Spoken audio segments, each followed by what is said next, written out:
I want to give a little disclaimer in this video because strategies may change a little bit depending on whether you're building a full-on business brand or a personal brand and creating the business around that personal brand. I say that because whenever we're creating our identity and we're thinking about how we want to present ourselves and what we want to be known for, a business brand can really dive deep into just talking about the products. This works really well for physical products. Let's say you're selling beard oil, or let's say you're selling lotion. In every piece of content, you're talking about beard oil or that lotion. Okay, that's totally fine. That's how business brands are. However, I'm really speaking to the personal branding right here more so than I am the business branding. They can be used, this whole module or this whole training right here can be interchangeable to both, but I'm just a little bit more heavily focused on the personal branding because that's mostly who's watching this training right now, and I want to make sure I give you guys a really clear picture on how to capture this identity for yourself. So we're going to talk about defining your identity on social media and just in content in general. So your social media identity encompasses the unique characteristics, values, and voice that represent your brand. It's the impression you want to leave on your audience. Always, always, always lead with that impact. I'm going to go over some fine lines because this is a tricky subject and it's hard to really capture this. Again, this takes time, but you don't want to pigeonhole yourself too much into one style of content. Unless, again, you are a complete business brand where all you talk about is the Apple iPhone or all you talk about is that beard oil or that lotion, right? Even then, you can show some personal sides too. But when you're building that personal brand, you want to grow a know, like, and trust with that audience. And you want them to know what you stand for and who you are, not just the products you sell. This is why it's so important not just solely making income claim content, because then you're wrapping your identity up with how much money you make. That's the only impact you're leaving on your audience. But more importantly, you're connecting yourself to a certain product. And when you no longer sell that product anymore, now you're identifying yourself with another product. So you're just jumping from product to product. And that's not a long-term sustainable connection with your audience because now they're just feeling sold to. Now they're feeling like you just care about the money and all you're doing is selling to them. And again, I'm not talking about occasionally celebrating your successes. I'm talking about wrapping your identity up and how much money you make is taking on a bad identity in the market. It's not sustainable. Same thing with a product. Taking on the identity with one product is not a good solution for you long term because when you want to sell another product, you want it to cohesively go together. So people can know, oh yeah, that person's with that company or that person's with that company as you scroll through, but you want them to know more about you.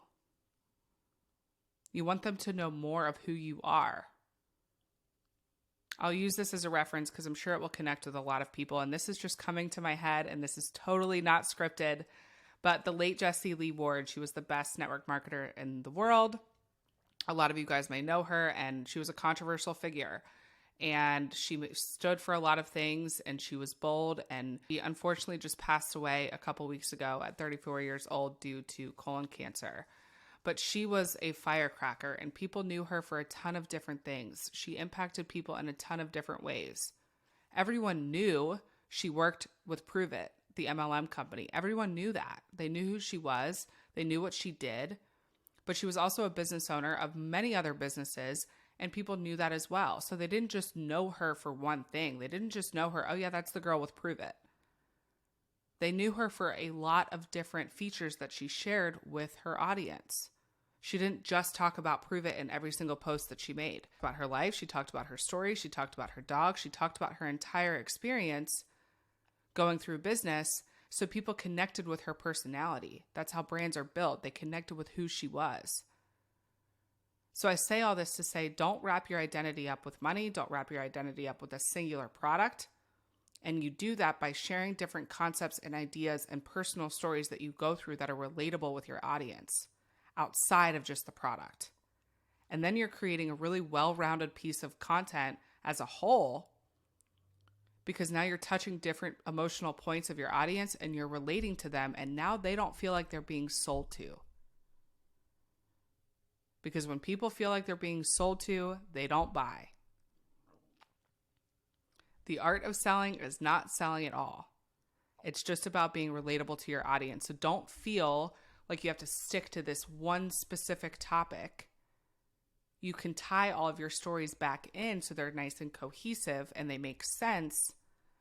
But share your story so you're known for being a well-rounded, relatable person that people can actually connect to, and not just someone who's pushing a product down other people's throats. You have to create that identity for yourself, and this is how you separate yourself from the rest, because no two stories are the same, no two life stories are the same, no two personalities are the same, but we're all alike just enough for those little stories that we share to capture that relatability and that connection with our audience.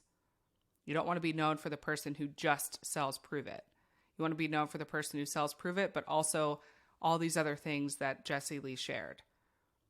You don't want to be the person just selling the roadmap. You want to be known for Jane Doe, who has everything else that she shares that relates to other people.